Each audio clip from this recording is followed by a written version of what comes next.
What is going on? Welcome back to the channel. So today we're going to talk to you about NIO. I want to go over some of the data points, what moved it, and everything else you need to know. But first, make sure to hit that thumbs up. And with that, let's get right to it.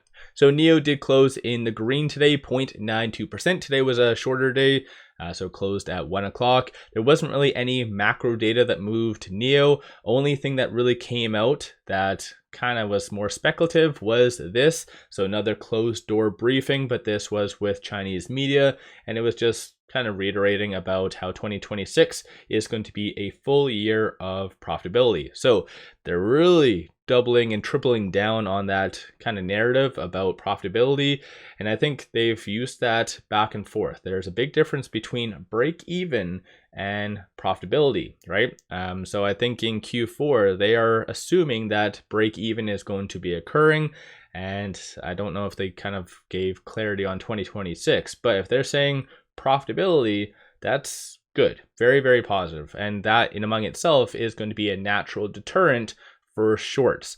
And so today you did see shorts return about 145,000 shares. 11.65% of the free floats being shorted works to be 161.23 million shares overall are being shorted. So when it came down to today with the market closed early today, most big banks and hedge funds kind of took the day off. So this is why today was going to be a very important day to analyze this type of information, because if shorts were going to be very active as what they have been, increasing like 1+ million, then it would have been fair to assume that it's foreign entities. But since there wasn't really much activity, it is fair to assume that it is American entities that is shorting NIO. So we at least have that information. Unfortunately, we don't know exactly who until that new SEC transparency rule does kick in, which will be probably in sometime in 2026. And that is where during the 13Fs, they will have to disclose long and short positions.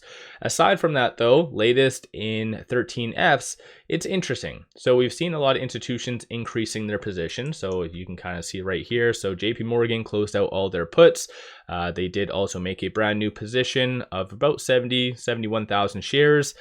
Strategic Advocates LLC. I don't typically like to see 16 shares or 21 shares because this can't be really proven, because like I said, you can't really know who is shorting any stock.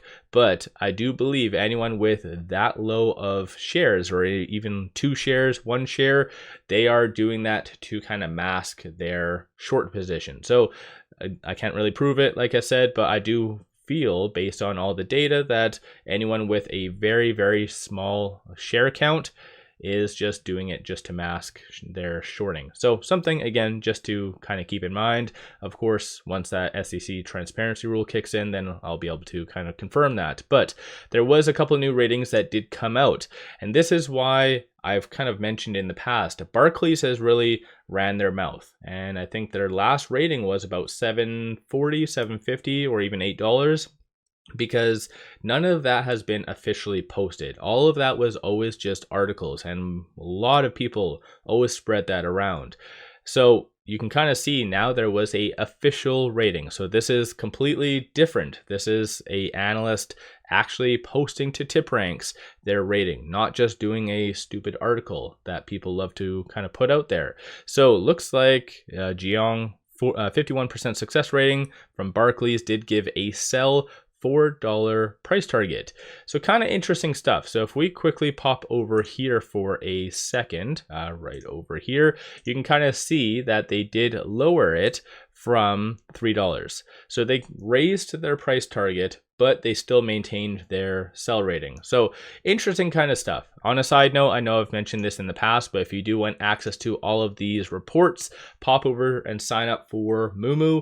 It is completely free to look at all these reports, and that's one thing I actually like about Moomoo is that they remove the paywall. If you go to TipRanks or something else, they charge you. So if you ever want to look at analyst reports, sign up for Moomoo. I have a link to them in the description below. But aside from that, we also did get Citi. So they did lower their target, 860 down to 690. And then aside from that, though, you did have Bank of America maintaining their 6.7. And then you had a downgrade from Macquarie, but they kept their same price target. So at the end of the day, analysts still not really that bullish on NIO's earnings, which is is rather unfortunate. But nonetheless, and aside from that, looking at the options, we did have 1.9 million in calls, 1.2 in puts, and then 43% of all the options being done were bullish in nature. So very interesting stuff. Despite the shorter day, you did see a lot of volume getting into options.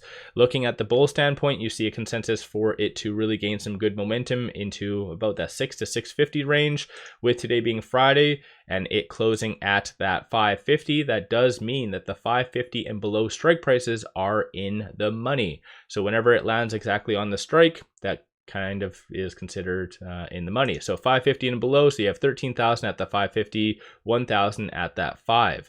Aside from that, the bears are anticipating for it to be kind of sub 550 going forward. So definitely a lot more upside is anticipated. Only one transaction on the secondary market today for 154,000, and it was a sell, and then no transactions occurring on the dark pool. So rather interesting stuff, if you ask me. But nonetheless, with it closing at 551 or 550, I think it's just pulling it up after hours. It is trading between this S2 and this S3. So in comparison to a lot of other growth stocks, definitely NIO has been hit very, very hard. So even in fact, over the last 5 days, down 5%, over the last 1 month, down 21.93%.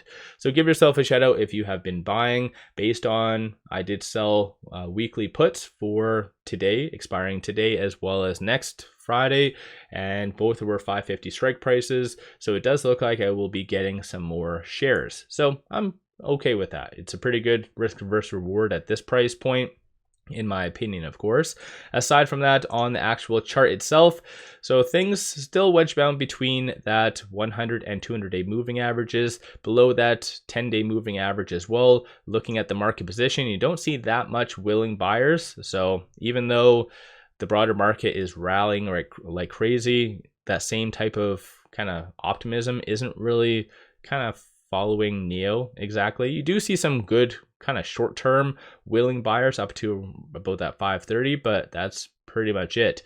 Aside from that though, there's not really that much in kind of articles. A lot of things just kind of going over what William's saying about profitability and how that they're going to be doing it at all costs, which is again very ambitious, and so that's their top priority ultimately. But as of right now, it is kind of just wedge bound. So the technicals are okay. Stochastic RSI is breaking off that oversold status, so it is somewhat neutral. So that's going to as well kind of influence going into next week. So give yourself a shout out if you did buy last or over the last couple of trading days, or did you sell? What's your kind of general thoughts on NIO? One final thing, pop over to my Patreon if you are looking for some solid buy signals on stocks, options, crypto. Put out daily day trades, numerous swing trades, worthwhile to pop over there and check that out. With all that said, appreciate all of you watching.